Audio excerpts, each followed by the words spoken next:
Beseder. Bueno, entonces, primero los saludo y me presento. No sé si alguno de ustedes ya me conoce por los vídeos o por algún tipo de conferencia que hemos dado antes. Para aquellos que no, bueno, mi nombre es Ari Natán.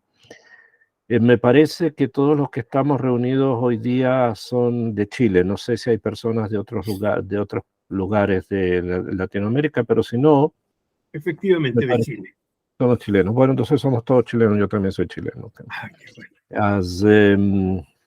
Entonces, ok, vamos a dar comienzo a nuestra serie de charlas sobre principios que son básicos para una vida dentro de la sociedad, vivir en forma obviamente mashmautí, significativa dentro de una sociedad. Ahora, para poder entender esto, primero tenemos que, o sea, obviamente hay que comenzar del principio.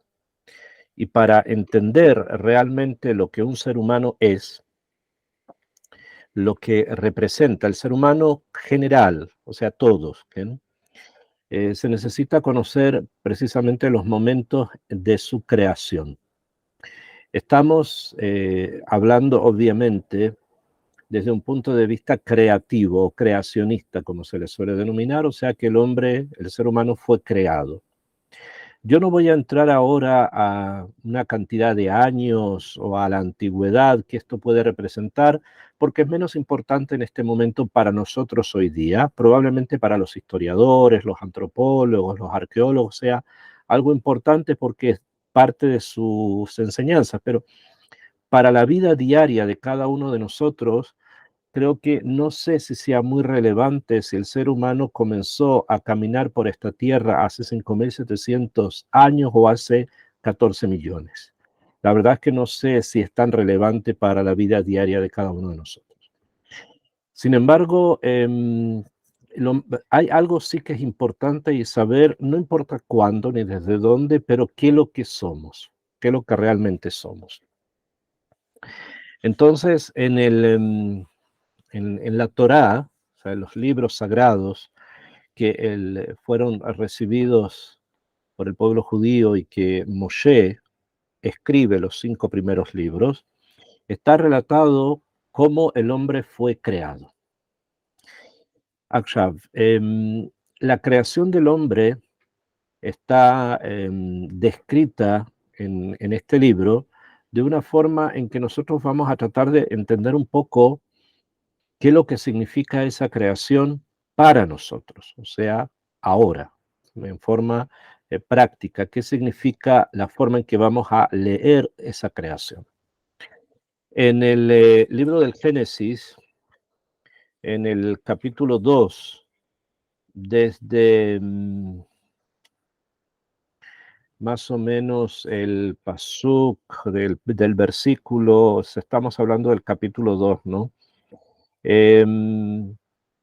Más o menos del versículo 6, 7, 8 en adelante, se habla, es que como es un proceso, entonces hay varias cosas que van unas concatenadas con las otras, pero me interesa centrarme precisamente en el versículo 7 del capítulo 2.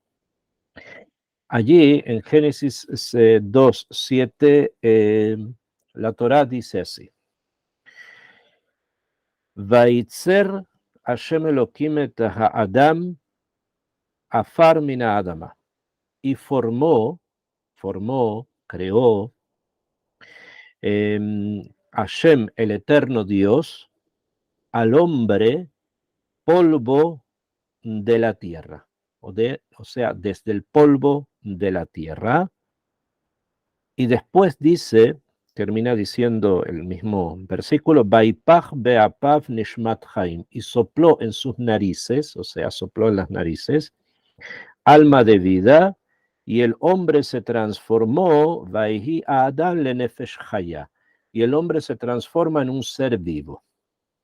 Ok, acá en este pasuk, se llama en este versículo, están contenidas al menos 3 ideas, 3 puntos. Número 1, que el eterno Dios formó o creó a un hombre con polvo de la tierra.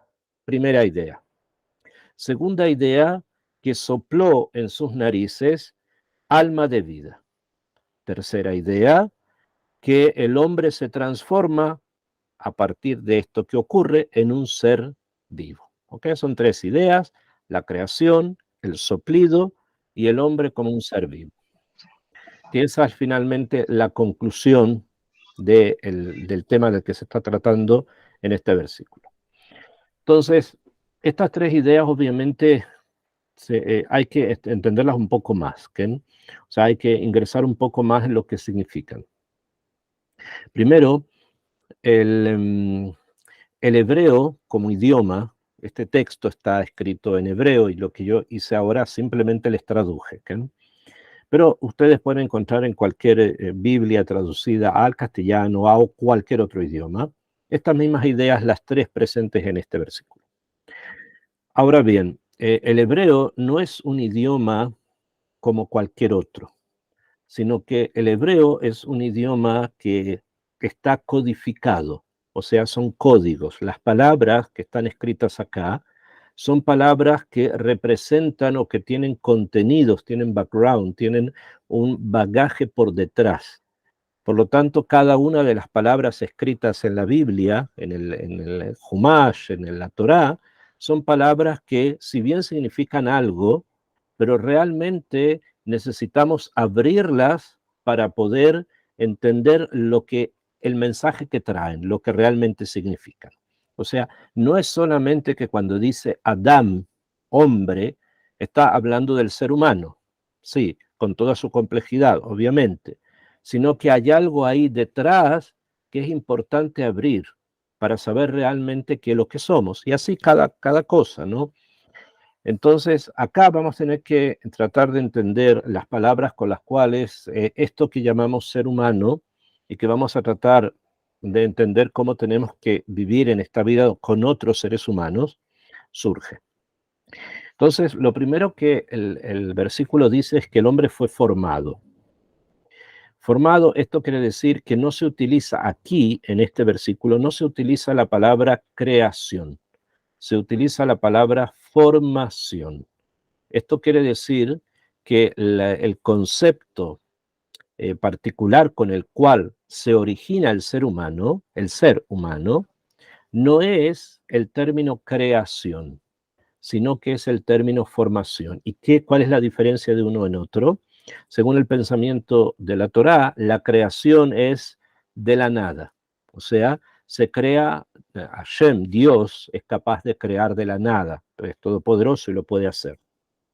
En cambio, acá en el pasuk, en el versículo que estamos estudiando, el hombre no aparece como creado de la nada, sino que formado de una materia preexistente. O sea, ¿y cuál es esa materia preexistente? Lo que dice la misma Torá acá: polvo de la tierra. O sea, el ser humano surge del polvo de la tierra. Dios lo forma a partir del polvo de la tierra. El hecho que el ser humano, a nivel material primero, porque esta es la primera etapa, ¿no?, ha sido creado a través de una materia preexistente, eso nos enseña que nosotros, los seres humanos, somos un eslabón, somos un peldaño, un nivel en una serie de niveles previos. O sea, comenzó la creación del mundo con la creación de la luz, después viene la separación de las aguas, las cosas que ustedes ya conocen de cada uno de los días. Y finalmente, después de esa escalera de niveles, aparece algo que se llama la formación del hombre. O sea, que en otras palabras, todos los eslabones previos, o sea, lo que ocurrió previo a la formación del hombre, son niveles que están por debajo de la formación física del ser humano. Esto quiere decir que el ser humano, a partir de su formación física, es superior a la luz, a la separación de las aguas, a la formación de los peces, de los animales, de la vegetación, etcétera, etcétera, etcétera. Esto entonces nos enseña que hay una valorización en el hecho de que existe un ser humano. El ser humano es valorado, según el texto, como un punto mayor que el resto de los seres que antes le precedieron. Y eso es importante tenerlo presente, porque desde el punto de vista de la Torá, cualquier elemento, cualquier situación, cualquier realidad que ocurra que sea mayor que otra, detiene o mantiene o va a ser cargada de mayor responsabilidad. Así como en un hogar, por ejemplo, los padres tienen mayor responsabilidad que los hijos pequeños con respecto a muchas cosas, así también aquellos que han llegado a algún tipo de nivel social o político, o cualquiera que este sea empresarial o económico, obviamente que su responsabilidad es mucho mayor que aquellos que no están en esos niveles. Entonces, eso es lo que significa estar en un nivel mayor, quiere decir que hay más responsabilidad. No es simplemente poder, como los ingenuos piensan, o no es simplemente la capacidad de poder manejar algo, no, hay más responsabilidad. ¿Bien? Incluso hasta tal punto llega, que ustedes seguramente deben conocer, que hay justamente para que no se los, no se a veces hayan litigios o algún tipo de acusación con respecto a ciertas empresas o algo, se suele denominar a muchas compañías o sociedades, se las llama de responsabilidad limitada. Esto quiere decir de que de alguna manera no vengan a pedir demasiada responsabilidad de nosotros, nos vamos a limitar en esta responsabilidad, como que se están poniendo el parche antes de la herida, ¿no? Para que no hayan demandas o cosas por el estilo. Es lo que significa eso a nivel legal. Pero desde el punto de vista de la Torá, la responsabilidad no se puede limitar si una persona está más elevada que otra en ese sentido, o más una realidad mayor que otra, hay más responsabilidad. Y esa responsabilidad se tiene que manifestar, y si no se realiza y hay negligencia, obviamente hay sobre eso que ser responsable, ¿no?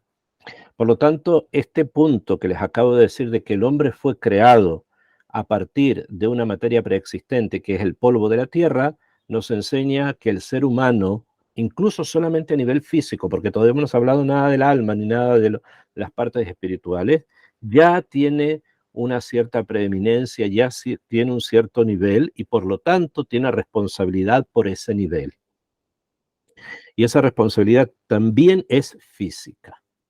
De esto vamos a entender que la responsabilidad física del ser humano, debido a que él está en la cumbre de todas las cosas que fueron creadas, como ya lo hemos dicho, que fueron creadas, formadas, etcétera, va a llegar tan lejos esta responsabilidad que incluso los sabios después van a estudiar que el ser humano mismo no tiene poder sobre su propio cuerpo. Y por lo tanto, no hay una posibilidad de que un ser humano pueda decidir en algún momento poner fin a su vida, desde un punto de vista espiritual. Porque al estar en esa altura y al tener responsabilidad, esa responsabilidad también lo va a poner frente a el límite muy grande, que es destruir aquello que Hashem formó. Y eso él no lo puede hacer, sino que es ya una decisión del propio creador. Entonces, esto también es importante tenerlo presente cuando estamos hablando niveles. ¿Bien? En cambio, ustedes saben que existen muchas circunstancias en la naturaleza donde a veces hay seres o animales o otro tipo de realidades que los libros también los enseñan, que a veces surgen situaciones en que pueden terminar de vivir por algo, ¿no? Pero eso en el ser humano no depende de él, sino que va a depender de que lo formó. ¿Bien? Primer punto. Entonces, el ser humano formado por algo preexistente, que es el polvo de la tierra.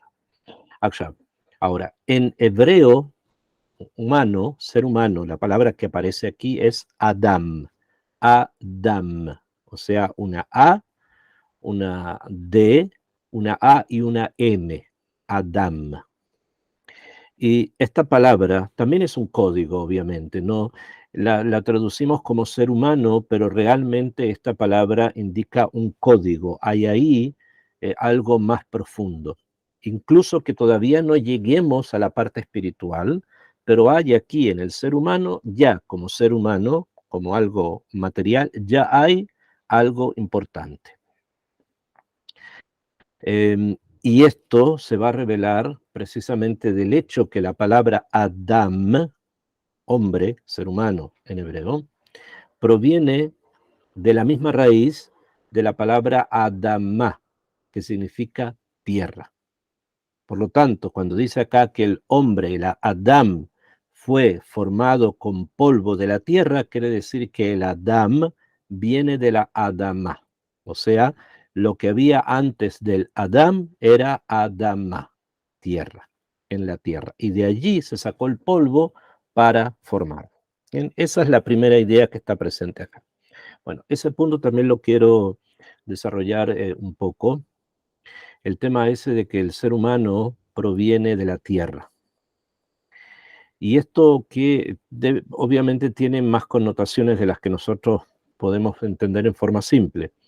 Pero esto también es muy importante porque esto nos enseña que el ser humano, cualquier ser humano, tiene un arraigo al lugar donde él nació.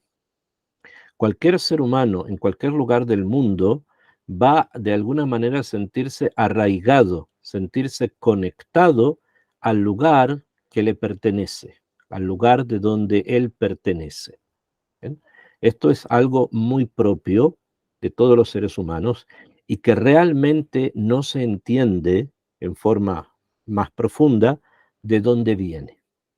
Una persona podría decir, bueno, está acostumbrado a vivir, por ejemplo, en Suecia, le gusta Suecia, está acostumbrado a ese tipo de clima, está acostumbrado a ese idioma, a esas personas, a esa cultura, y es por eso que él es simplemente ama el lugar ese porque le es más cómodo porque vive rodeado de suecos. No, no es así. De la misma manera que la persona que vive en China, o la persona que vive en Chile, o en Perú, o que vive en Ecuador, está conectado al lugar donde vive, no es únicamente por el ambiente cultural. Y la razón puede ser muy simple. Podemos sacar, por ejemplo, un grupo de personas, ¿bien? Digamos, un grupo de chilenos, ¿bien?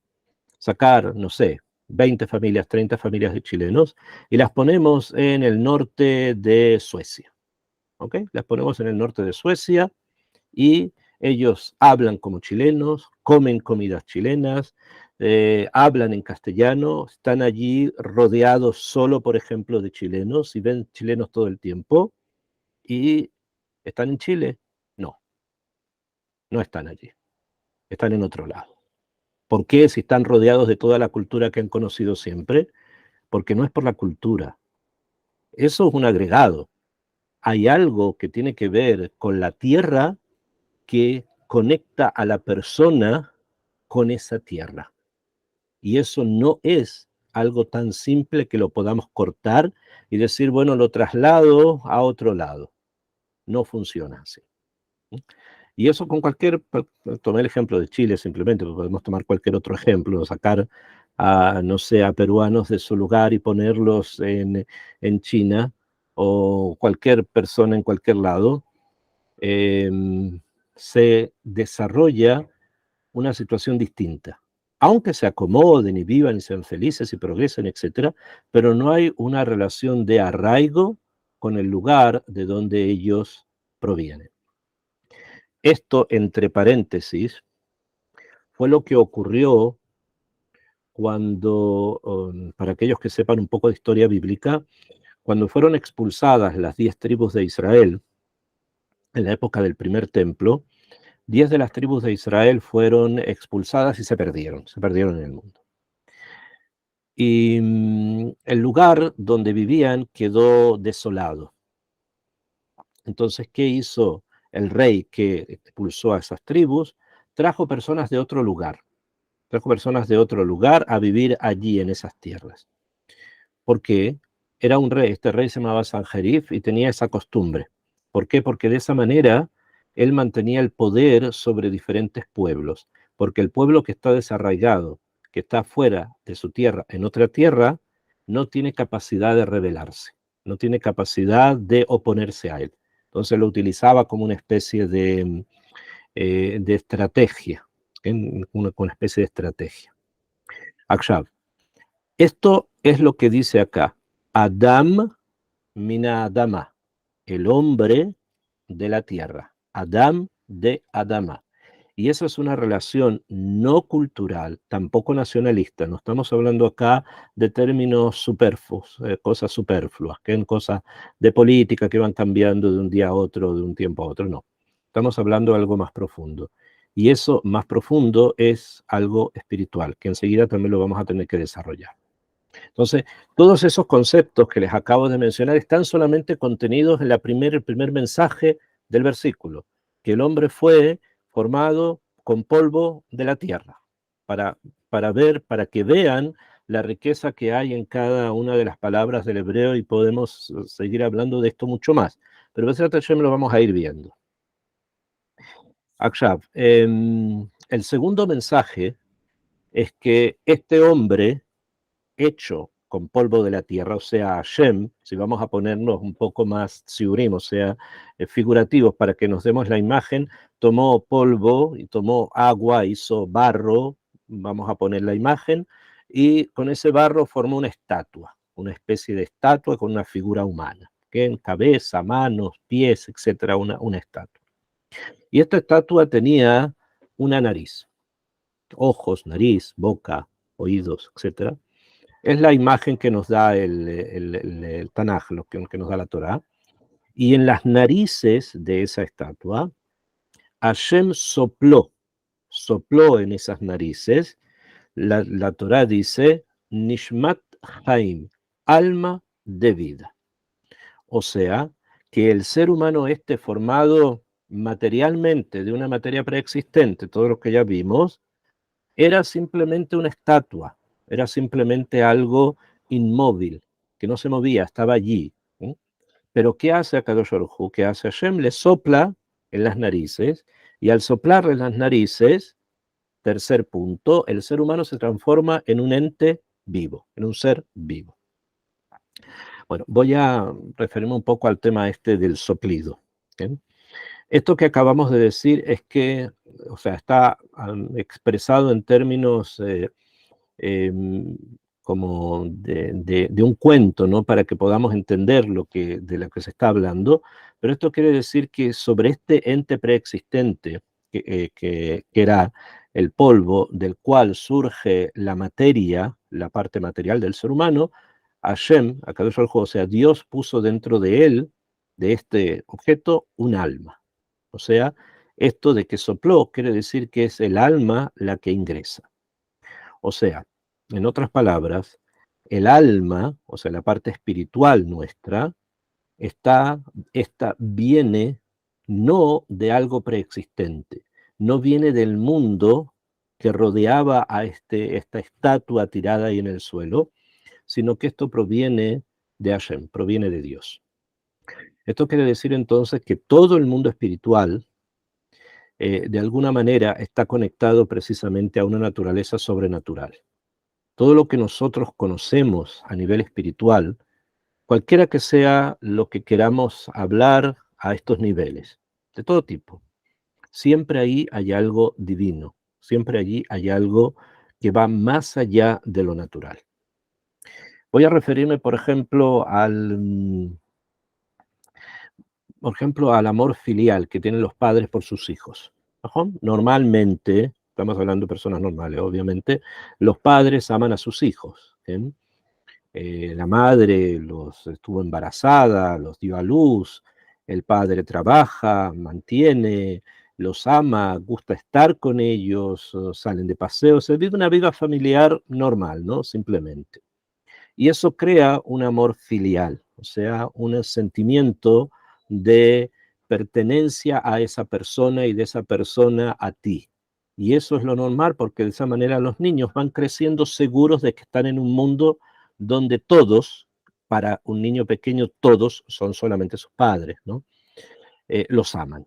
Y ese así tiene que ser para que la base esté sólida. Después, con el paso del tiempo, bueno, nos vamos informando de que no todos nos aman, pero por lo menos, pero ya no es tan importante porque sabemos que hay una base de amor que recibimos y eso son los, lo que nos mantiene seguros. ¿Okay? Por lo tanto, es muy importante, ya sea para los padres y también para las madres, que los primeros años de vida el cariño, el afecto, el amor hacia los hijos sea algo evidente y sea muy, que lo puedan percibir, porque eso queda y eso da fuerza. A pesar que una persona puede decir, bueno, esto de ser meloso y estar besándolos y estar cargándolos y estarles constantemente celebrando cualquier cosa que hacen, ¿no? Cuando hay que sacarle los pañales, por ejemplo, para que aprendan a ir al baño, entonces no enojarse porque dejan sucio aquí o allá.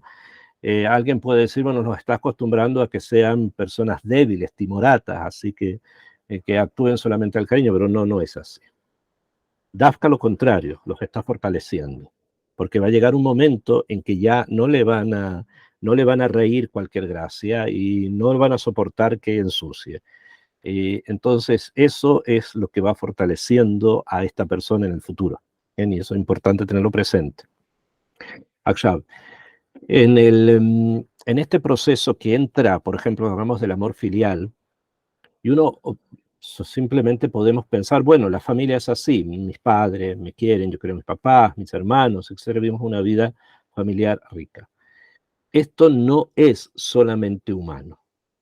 O sea, no hay que pensar únicamente que esta forma de relación comenzó como humana y terminó como humana. No es así. Hay algo mucho más profundo y en las relaciones familiares Hashem está presente, Dios está presente. O sea, el Creador está presente y por lo tanto también en las relaciones familiares hay una dimensión que es sobrenatural. Nadie sabe por qué conoció a esta mujer precisamente, o esta mujer a este hombre.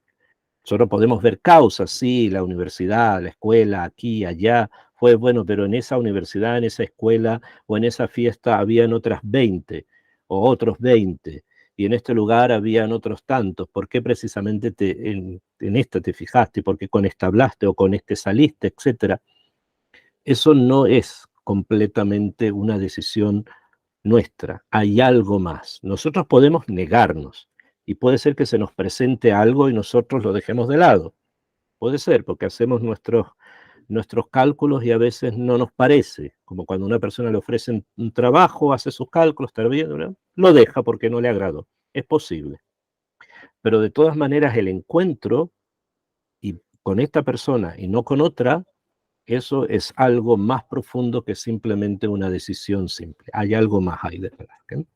Y obviamente el niño que nace de ese encuentro, el niño, la niña, estoy hablando en forma general, obviamente, también está cargado de muchas cosas. No es solamente ADN de que tiene la oreja parecida a un abuelo y el pelo del mismo color que un bisabuelo, no. Hay también cosas más profundas que se van transmitiendo a nivel familiar, que están ahí presentes y que son obviamente cosas muchísimo más sobrenaturales que naturales. Eso es el alma que el Creador sopló dentro del hombre formado de la tierra. Hay algo allí que va más allá precisamente de lo material, que nos llena por dentro. Y eso se llama alma, se llama el alma. Ahora, obviamente, como podrán entender dentro de la perspectiva del judaísmo, el alma es algo muy importante. ¿Bien? Probablemente toda la Torá y la enseñanza al mundo entero gira a través de lo que es el alma humana. Y para eso quiero centrarme por lo menos en unas cuantas definiciones para que nos quede claro qué es lo que significa desde el punto de vista de la Torá, lo que estamos hablando ahora, el alma humana. ¿Bien? De todos los seres humanos tenemos alma, todos, absolutamente todos. ¿Bien? Incluso aquellos que por circunstancias que no conocemos sean personas que están bloqueadas por algún tipo de enfermedad mental o algún tipo de retraso, lo que fuese, eso no quiere decir que no tengan alma, la tienen, el alma está, solo que por alguna circunstancia no siempre se expresa en los niveles en que otros expresan su alma, pero ahí está presente. De todos los pueblos, de todas las razas, si es ser humano, son los seres humanos tienen dentro de sí un alma. El alma humana, desde la perspectiva de la Torá, está dividida en tres fuerzas. Hay tres fuerzas que el alma tiene, todos, de todos. Estas fuerzas se llaman, tienen nombres en hebreo, obviamente, porque estamos hablando desde la Torá, los nombres son en hebreo, pero quiero más o menos que se comprenda qué es a qué se refieren. Hay un primer nivel, una primera fuerza dentro del alma que se llama nefesh, nefesh, nefesh, que la suelen traducir como alma, nefesh. Hay una segunda fuerza que se llama ruach, ruach, que lo suelen traducir como espíritu. Y hay una tercera fuerza que se llama neshama, que también la suelen traducir como alma. Son tres entonces, nefesh, ruach, neshama. Nefesh, ruach, neshama. La primera y la tercera la suelen traducir, como les dije, por alma, y la de medio, el ruach, lo suelen traducir como espíritu. Pero son fuerzas distintas que están dentro nuestro, de todos los seres humanos. Todos tenemos estas tres fuerzas. Estas tres fuerzas, que son las que en el versículo que estamos estudiando, Dios sopló, ¿bien? También hay una obvia metáfora, un símbolo muy fuerte en el sentido de por qué dice sopló, porque obviamente viene de dentro. Cuando yo soplo, hago un soplido, ese soplido viene de dentro de mí. Entonces lo que Hashem está diciendo, lo que acá la Torah está diciendo, que eso que se llama alma viene de dentro de Hashem. O sea, no es Hashem, obviamente, el alma no es Dios, pero viene de el Creador. De allí proviene ese ente que se llama alma y que Hashem puso en ese ser que formó de la tierra. Estos tres niveles que les dije, o tres fuerzas que tiene el alma, cada uno de ellos se relaciona con parte de nuestra vida, con parte de nuestra vida actual, lo que vivimos todos los días. No son cosas separadas. Es por eso que a veces resulta un poco difícil cuando no hemos tenido cierta información sobre lo que es el alma. Muchas personas piensan que a lo mejor el alma es como un éter o una especie de viento o algo que rodea o que no se sabe definir exactamente qué es, pero no es así. Realmente el alma humana está relacionada con funciones que son humanas.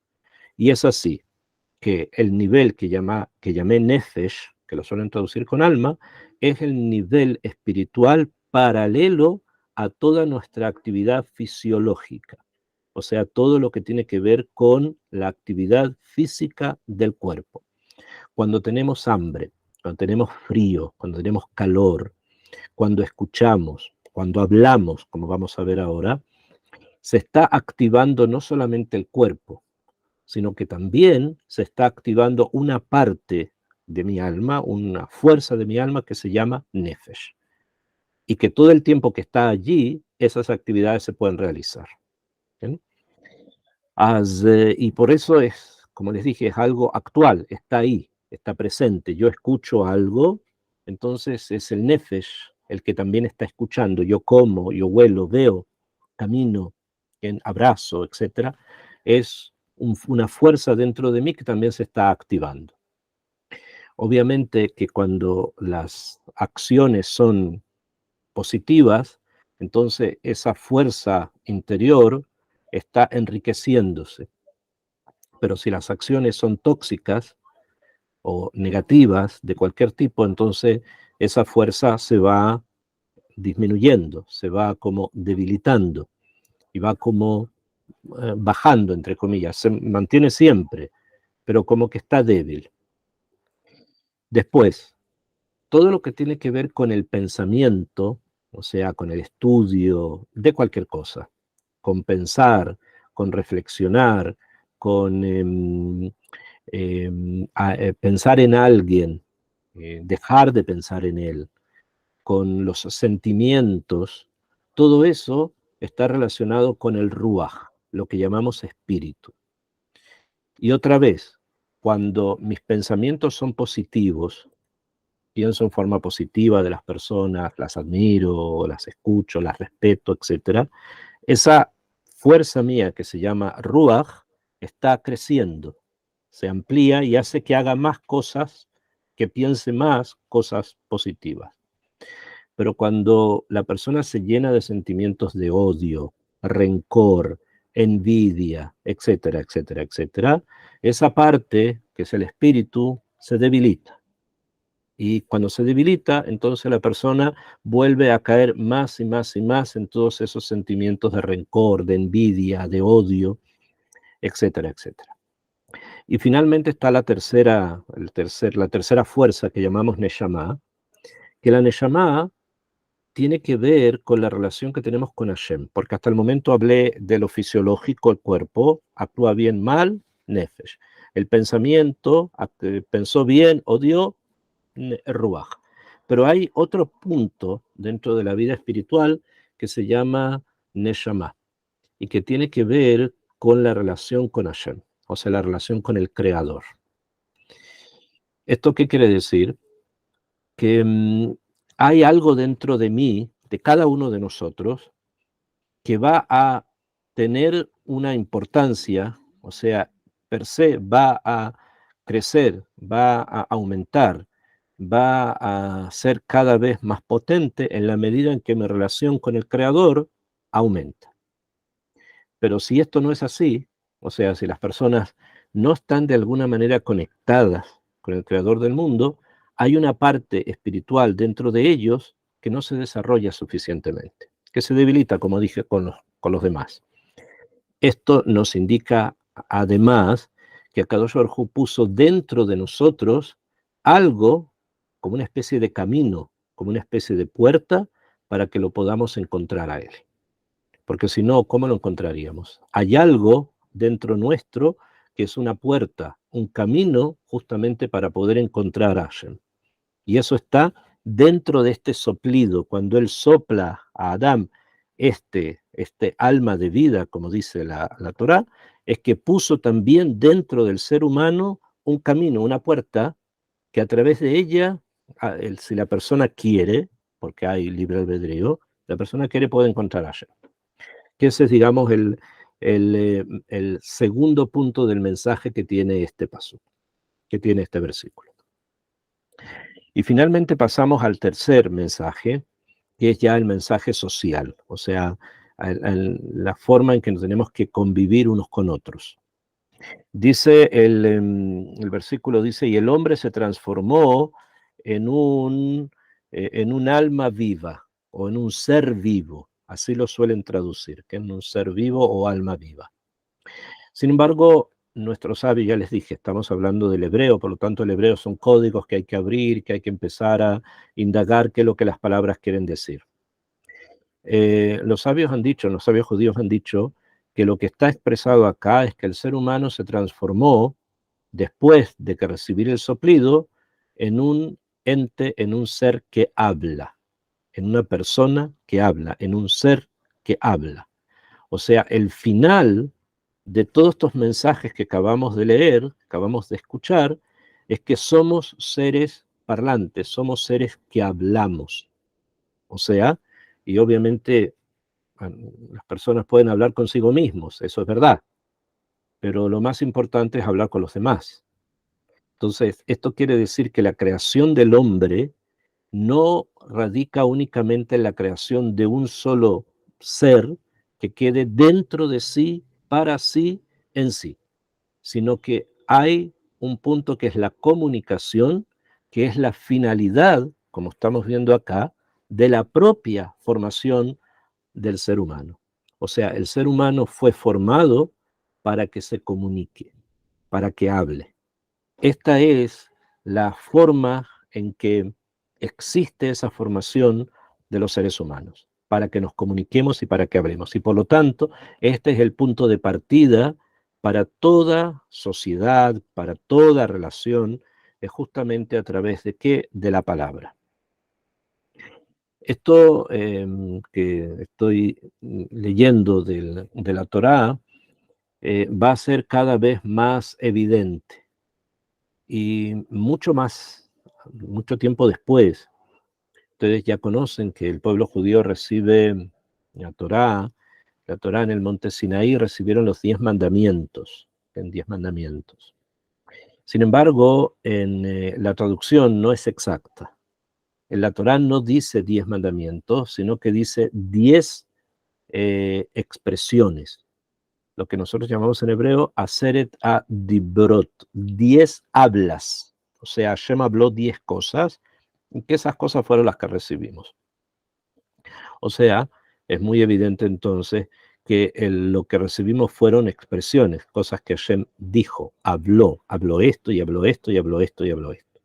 Entonces, como les dije, el hecho de que el ser humano sea un ser social y sea un ser que se comunique, eso es lo que lo va a conectar después justamente con la recepción de la Torá al pueblo judío y el mensaje universal precisamente de la comunicación de los seres humanos unos con otros. Eso es lo que nos va a autentificar, nos va a señalar, nos va a identificar como realmente seres humanos. Entonces, ahora obviamente tenemos que tratar de entender qué es lo que significa esa comunicación, qué es comunicarse, qué es hablar. Para eso quiero que comprendamos algunas palabras en hebreo que tienen que ver con el habla, aunque no parezca, pero es así. Ustedes saben que en hebreo desierto, que en castellano quiere decir donde no hay nada, ¿no? Desierto.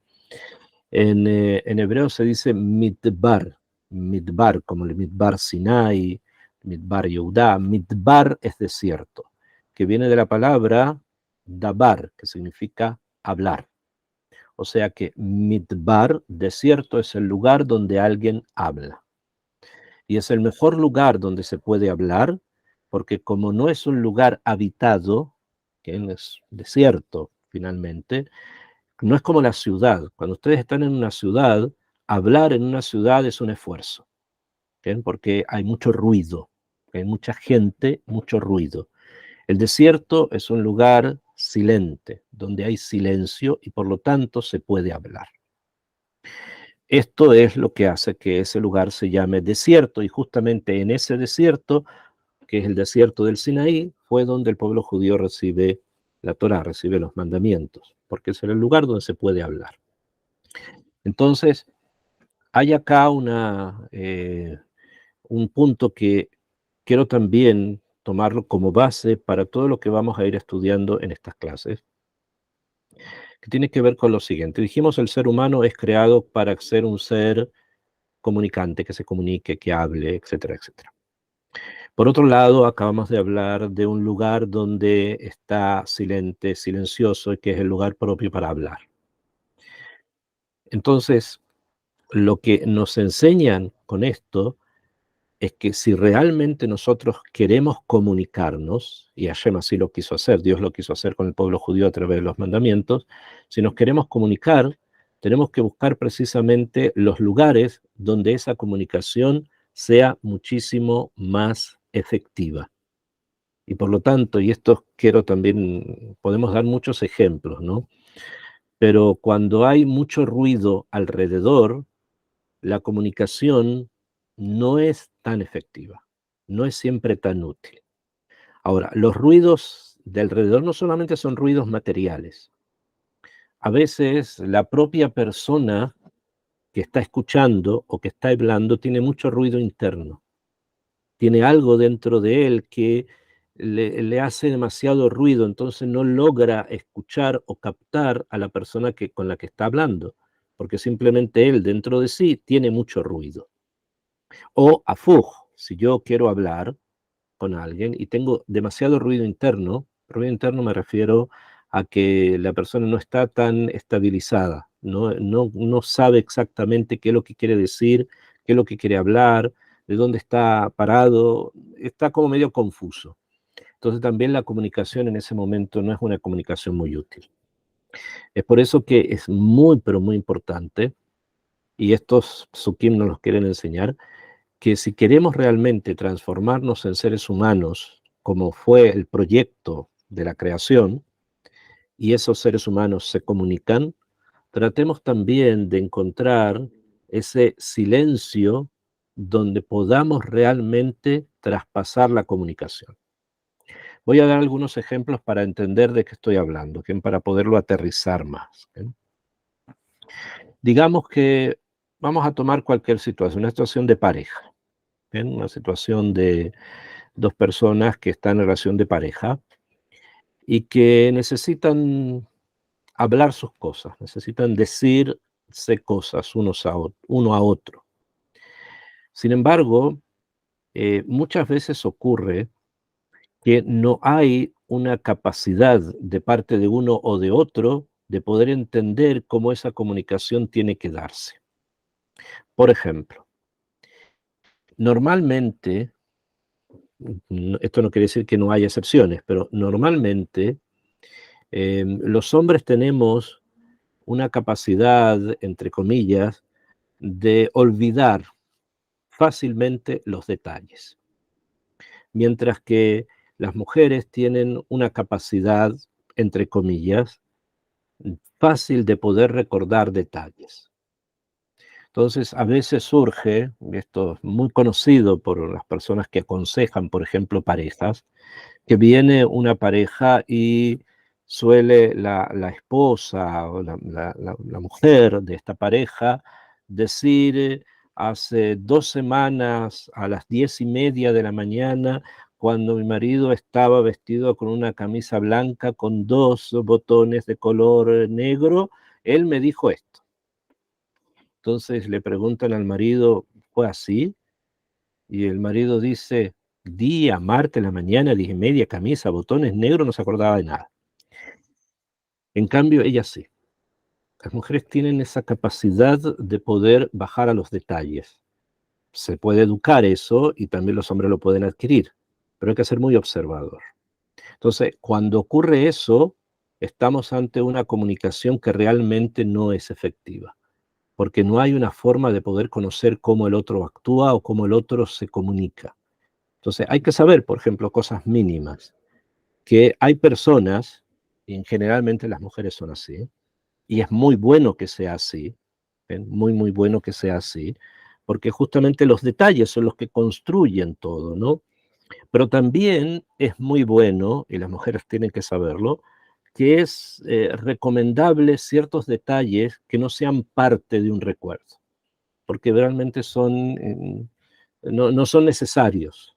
Entonces hay que ir a algo más concreto, más icroní, más fundamental, y no simplemente detalle. Por ejemplo, estamos hablando una de tantas situaciones que puede darse. Esto a nivel de parejas. Ahora, a nivel de hijos, a nivel de relaciones padres e hijos, que es también algo que tenemos que tratar de desarrollar, les voy a dar un ejemplo. Voy a dar un ejemplo. Digamos que tenemos una niña pequeña, de unos 4 o 5 años, niña pequeña, en una casa, y que están esperando una visita. Va a llegar una persona, una tía o una familia o alguien, a comer con ellos. Y para agasajarla a esta persona están poniendo la mesa, están sirviendo cosas, poniendo platos, etcétera, y hay en la cocina una bandeja con copas que van a querer traer a la mesa. Entonces la niña, sabiendo que todo esto está pasando, entonces con sus 4 o 5 años decide ayudar. ¿Y qué hace? Va a la cocina, ve la bandeja que ya vio en algún momento que la suelen traer a la mesa, entonces toma la bandeja y trata de llegar hasta la mesa con la bandeja. Obviamente en la mitad se cae, se tropieza o algo ocurre, todos los vasos al piso y todo se quiebra. Em, ¿Qué haría un padre o qué haría una madre ante una situación así? Muchos optarían por la crítica. ¿Ven? ¿Por qué hiciste eso? No te lo mandé, no tienes que meterte o cualquier cosa, ¿no? Suele ocurrir, ¿ven? La crítica. Pero hay tal vez una posibilidad mucho mejor de darnos cuenta en qué marco esa situación se da. Porque si realmente ella quería ayudar, y esto fue un percance, entonces no hay necesidad de crítica, sino que hay necesidad de educar. O sea, decir, mira, cuando seas más grande te voy a dar primero para que traigas 2 copas, etcétera. Ahora vamos a buscar una pala y una escoba, vamos a barrer y pronto va a llegar nuestro invitado. Este ejemplo que le traje a una niña pequeña ocurre constantemente con los hijos. ¿Ven? Puede ser que cuando tengan 18 años, o tal vez antes, hoy día no, ya no sé, y de pronto el padre va porque quiere ir a hacer algún lugar, quiere ir a viajar a alguna parte y no encuentra las llaves del auto porque el hijo las sacó y y le llevó el auto. Y aquí, allá en medio de un lugar, va y le choca el auto. ¿Qué hacemos? ¿La crítica o tratamos de ver cuál es el contexto? Probablemente en este caso haya más crítica que contexto, ¿no? Porque ya tiene 16 años, tendría que saber que tendría que pedir permiso. Y creo que no es de edad para conducir tampoco, pero bueno, no importa. La pregunta es que realmente él sabe, se da cuenta de eso, o yo pienso que tiene que darse cuenta. Como una niña a los 4 años, cuando yo sé que no se da cuenta de lo peligroso que puede ser tener una bandeja en la mano 8 copas. Pero puede ser que el niño a los 17 o tal vez antes tampoco sepa que cuán peligroso es tomar las llaves del auto del papá y sacar y llevarse el auto incluso sin que el padre sepa. Hoy día puede ser que incluso también el padre sepa y se lo da igual, pero ahí también hay una pregunta con el padre, si es que realmente él sabe qué es lo que está pasando. Entonces, esta también es una situación de una comunicación que está fallida. Hay algo allí que no está funcionando correctamente, porque realmente la crítica, el enojo, el castigo, se aplican únicamente en situaciones que son pero muy extremas, no en esas situaciones. Bueno, esas situaciones se pueden ir repitiendo después en muchas otras cosas, ¿no? De pronto un padre con una gran confianza en su hija, de que todo está funcionando bien, etcétera, etcétera, y la muchacha de pronto llega embarazada.